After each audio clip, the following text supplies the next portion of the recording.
Bien, buenas tardes con todos. Soy el profesor Víctor Barrial, profesor de geometría, y vamos a trabajar para hoy el tema de triángulos. Para esto vamos a darnos cuenta de lo siguiente. Nosotros vamos a definir un triángulo en el plano de Euclides. Para eso vamos a ver la siguiente definición, que es una de repente de las más aceptadas y se utiliza bastante en la actualidad.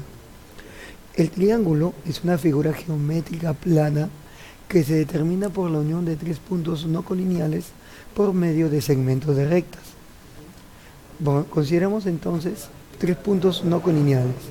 Un primer punto al cual le voy a poner el punto A, un segundo punto al cual le vamos a llamar el punto B y un tercer punto al cual le vamos a llamar el punto C. Como podemos observar, esos tres puntos son no colineales.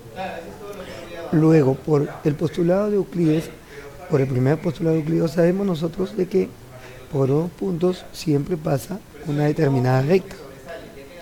De la misma manera podemos trazar una recta por los puntos B y C y la recta por los puntos A y C.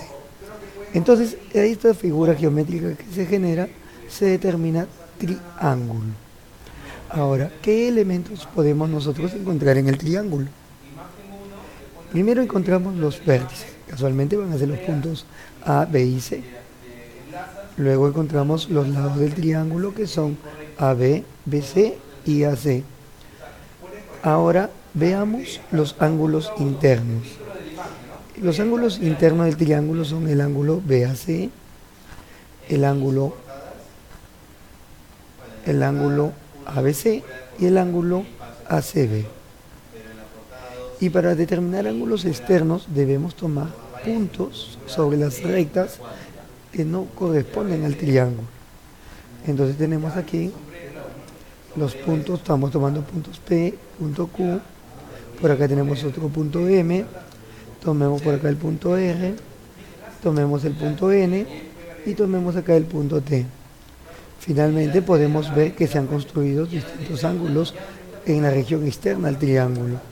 Estos ángulos, ¿quiénes son? El ángulo PAB, el ángulo QBA, el ángulo RCB, el ángulo MBC, el ángulo NCA y el ángulo TAC. Y finalmente vamos a definir la longitud del perímetro del triángulo. Estos son AB más BC más AC. Y esta longitud de perímetro se denota como 2P. Ahora, ¿cuáles son los teoremas inmediatos que nosotros tenemos acá en este triángulo? Acá está nuestro triángulo ABC. En primera instancia, vamos a hacer el siguiente convenio. Al vértice A, su lado opuesto, le vamos a poner de medida A. Al vértice B, su lado opuesto, le ponemos de medida B. Y al vértice C, su lado opuesto, le vamos a poner de medida C. Entonces tenemos lo siguiente.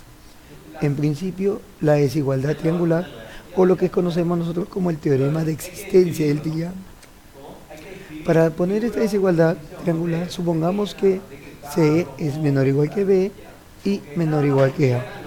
Entonces, de esta manera obtenemos lo siguiente. Si tomamos el lado que mide A, ese segmento de medida A siempre es menor estricto que B más C.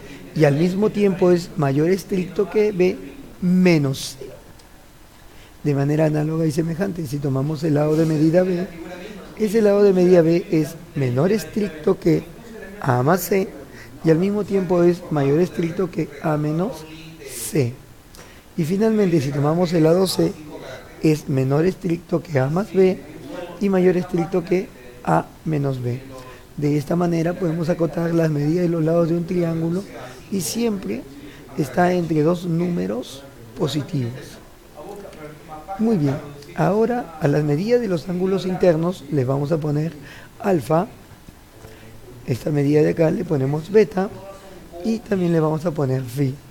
Entonces se cumple lo siguiente, que la suma de la medida de los ángulos internos del triángulo equivale a dos ángulos rectos. ¿Esto qué significa? Que alfa más beta más phi es igual a 180 grados. Y veamos ahora un teorema similar con la medida de los ángulos externos. A estos ángulos externos le vamos a poner de medida X, de medida Y y de medida Z. Entonces el teorema va de la siguiente manera. La suma de las medidas de los ángulos externos del triángulo, tomando uno por vértice, equivale a 4 ángulos rectos. ¿Qué significa esto? Que la suma de las medidas de X más Y más Z es igual a 360 grados. Muy bien, jóvenes, muchísimas gracias por su atención. Esto sería todo por hoy.